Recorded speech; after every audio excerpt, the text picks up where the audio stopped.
Parliament. Is that correct? Correct. Bob Njagi, shika mic. Asante for giving me the mic.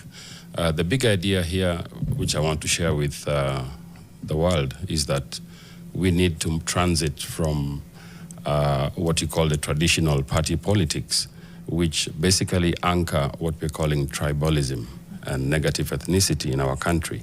And the only way to free ourselves from tribal politics is then to go the opposite of the enablers of this tribal politics, which is the political parties.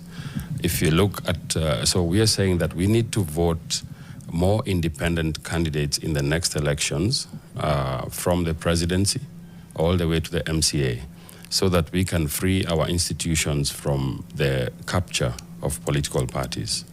How so? How are the institutions captured when you talk about state capture? A state capture is when the arms of government are infiltrated either by agents within the state or outside the state to limit them from undertaking their duties. For instance, Parliament. Parliament is meant to protect the interest of the people, but we have seen times against number that the members of Parliament who are aligned to one political party or another normally have served the interest of the party leaders, not the interest of the people. So we hope that the independent movement could be an opening whereby Kenyans can have representation that puts the interest of the people first, not the interest of the state or the interest of the political parties. As we have seen with the recent passing of the finance bill, where the political parties come together to conspire against the will of the people. And you see, the reason here is that Article 1 of the Constitution gives all sovereign powers to the people, but it limits how they can exercise these powers. It talks about direct representation and indirect representation. The political parties have captured the indirect representation because we have to go through the political parties to get to power, okay? And so how then do we create an alternative leadership structure? We are saying that we have to get outside the political parties through the independent movements and elect individuals, not political parties, but individuals who can be held accountable by the people. If you elect an independent member of parliament and he fails to represent the people in parliament, perhaps he's bought, like some have been bought, then the people can then use their powers to recall this member of parliament. So we are now organizing ourselves under the Free Kenya movement, which is a coalition of independent leaders, because the disadvantage that independent candidates have over political parties is that the political parties have the benefit of organizing amongst themselves. So you have the president, the governor, the MC and the MP working, campaigning together. So it gives an advantage over the independent candidate. What we have done then is that we have created or established what we're calling a coalition of independents, so that we are pushing towards an independent government. A president who shall be independent, with 47 governors, majority of whom should be independent, senators as well. We have seen a good example of Governor Kawera Mwangaza. You see, the independent movement creates an opportunity for women, persons with disabilities, and the youth to participate fully in the elections, because the political parties' processes of nomination normally disadvantage these sectors of society. The youth are normally charged up to 50,000 shillings to participate in a nomination. I was in ODM party in 2017. I was vying for Member of Parliament in Kajiado East. I paid 250,000 shillings just to participate in a process of nomination, which ends up again rigged. So you can imagine the disconnect which the young people feel when they are subjected through these party processes, which are normally have a determined outcome, their favorite candidates. So we are saying that we thank the drafters of the Constitution, the 2010 Constitution, which introduced the independent candidates for the first time.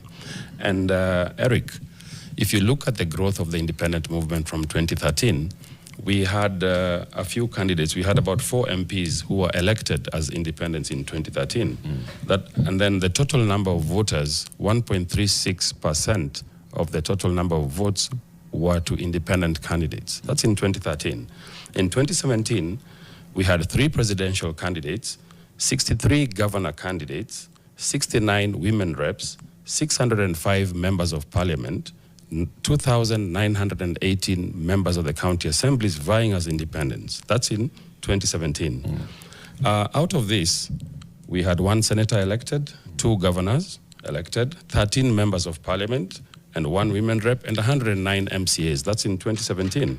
So came 2022 elections. What happened?